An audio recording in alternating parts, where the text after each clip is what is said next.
Hello दोस्तों, आपका स्वागत है हमारे यूट्यूब चैनल पे, जहां हम कवर करते हैं प्रतियोगी परीक्षाओं की दृष्टि से महत्वपूर्ण करंट अफेयर्स। तो चलिए शुरू करते हैं पहले प्रश्न के साथ। 25 फरवरी 2022 को राष्ट्रीय युद्ध स्मारक की कौन सी वर्षगांठ मनाई गई? तो ये इसकी तीसरी वर्षगांठ मनाई गई।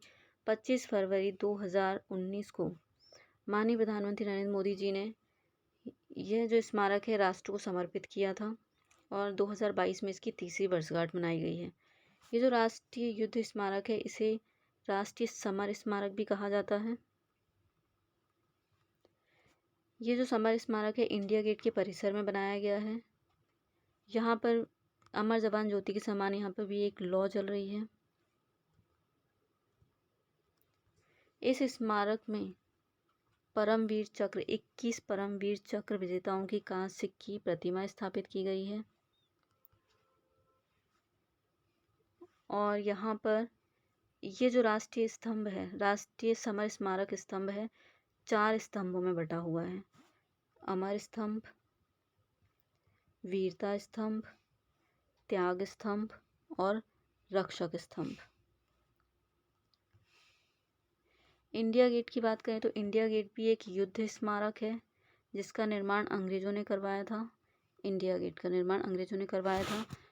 प्रथम विश्व युद्ध के समय जो ब्रिटिश इंडियन आर्मी के शहीद हुए जवानों की याद में इंडिया गेट का निर्माण अंग्रेजों ने करवाया था।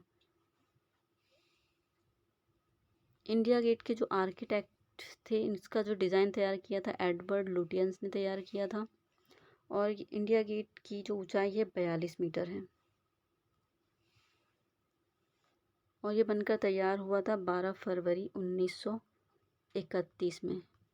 इसे राष्ट्र को समर्पित किया था लॉर्ड इरविन ने। बढ़ते हैं नेक्स्ट क्वेश्चन पर। किस राज्य ने पहली बार आम बजट के साथ कृषि बजट अलग से पेश किया है? तो यह राज्य है राजस्थान। राजस्थान ने पहली बार आम बजट के साथ कृषि बजट को पेश किया 23 फरवरी 2022 में। राजस्थान की राजधानी है जयपुर। यहाँ के मुख्यमंत्री हैं अशोक गहलोत और यहाँ के गवर्नर हैं कलराज मिश्रा। तो बढ़ते हैं नेक्स्ट क्वेश्चन पर। मृदा स्वास्थ्य कार्ड दिवस कब मनाया जाता है? तो यह दिवस मनाया जाता है 19 फरवरी को।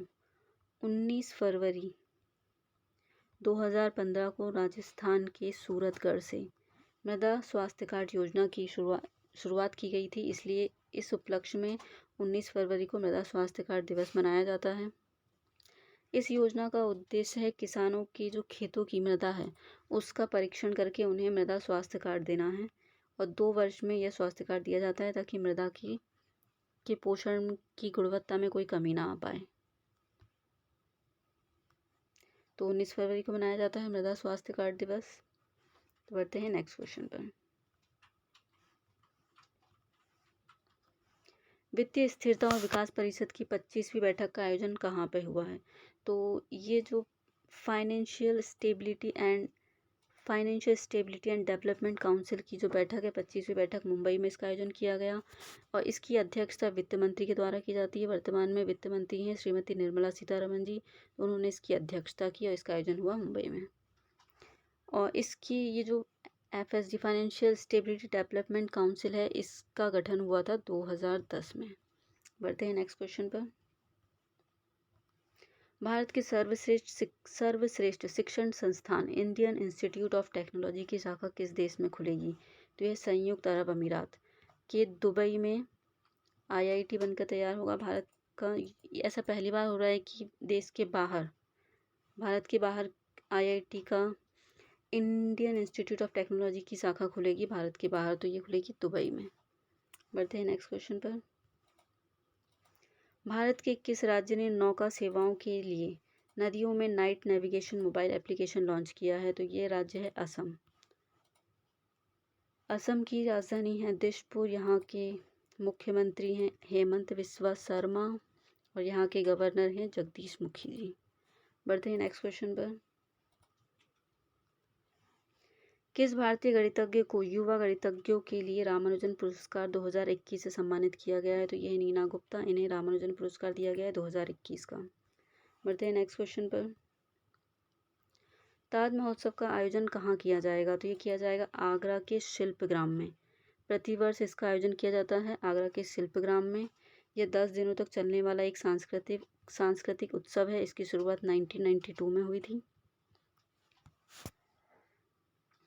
बढ़ते हैं नेक्स्ट क्वेश्चन पर।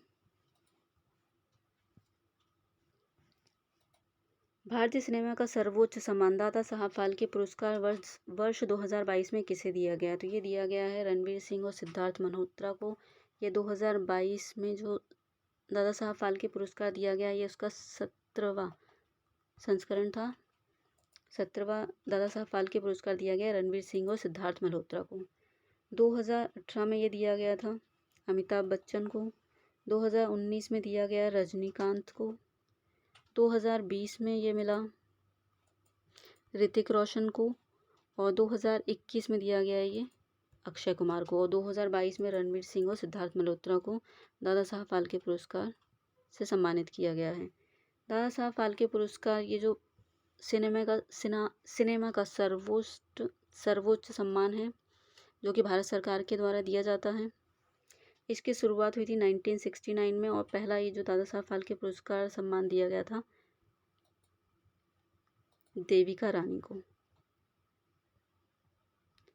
बढ़ते हैं नेक्स्ट क्वेश्चन पर। आर प्रज्ञानानंद किस खेल से संबंधित हैं? तो ये शतरंज के ग्रैंड मास्टर हैं। इन्होंने अभी हाल ही में ऑनलाइन चेस का एक टूर्नामेंट हुआ था जिसका नाम है Airthings Masters chess tournament. इसमें इन्होंने नॉर्वे के ग्रैंड मास्टर मैग्नस कार्लसन को हराया, जिसके कारण ये न्यूज़ में है। और इनका पूरा नाम है रामबाबू